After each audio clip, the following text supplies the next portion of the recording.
ఎవడు ఈ ఊర్లో మన వాళ్ళను కొట్టే ధైర్యం ఎవరికుందిరా? ఊర్లోకి ఒకటి వచ్చాడు. ఊరిని దత్తత తీసుకునేదో చేస్తున్నాడు. ఊర్లో నువ్వు చూసిన మార్పు వాడు చేసిందే. డబ్బు ఎక్కువైనా పిచ్చోడనుకున్నాను. మనకెదురొచ్చే మొనగాడు అనుకోలేదు. బుద్ధుందా నీకు? ఎవడో కొత్తోడొచ్చి ఊళ్ళో సెటిల్ అయి ఇలాంటివన్నీ చేస్తూ ఉంటే చూస్తూ ఊరుకున్నావా? ఎక్కడుంటాడు వాడు? వెంటనే మామిడి తోటకు తీసుకురండి. వాడి సంగతి చూడాలి నేను.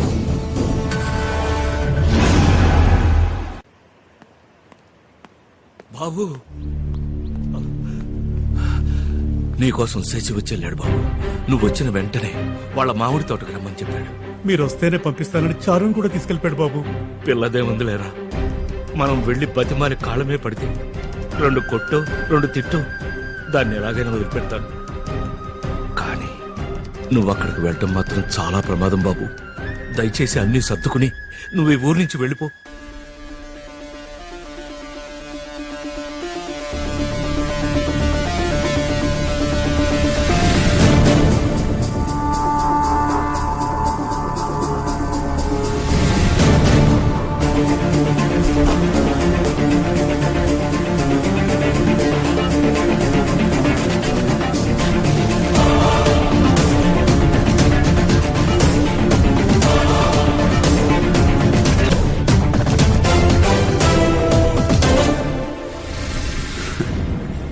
ప్రపంచం చాలా చిన్నది.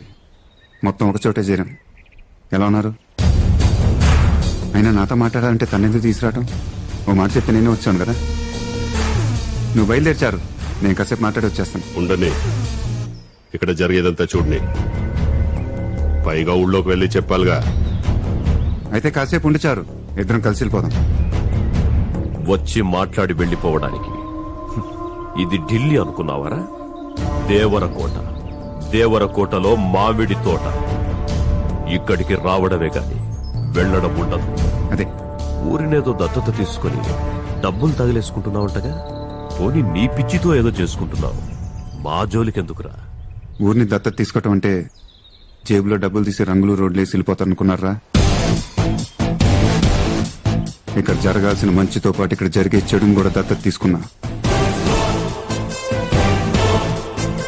వీడిని వాడిని వాడిని వాడిని వీళ్ళందరినీ, నిన్ను,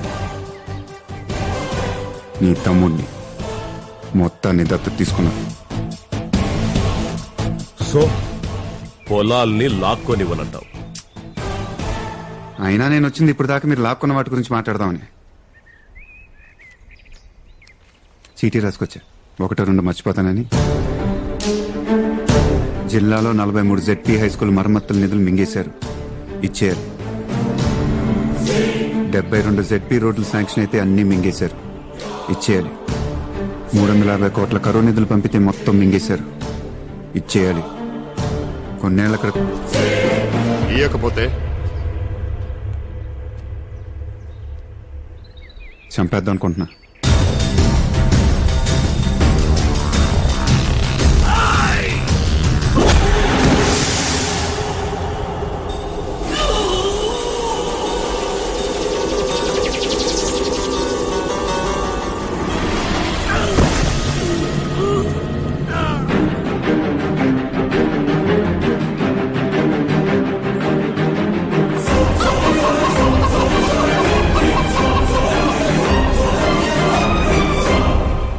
ఇచ్చేయాలి.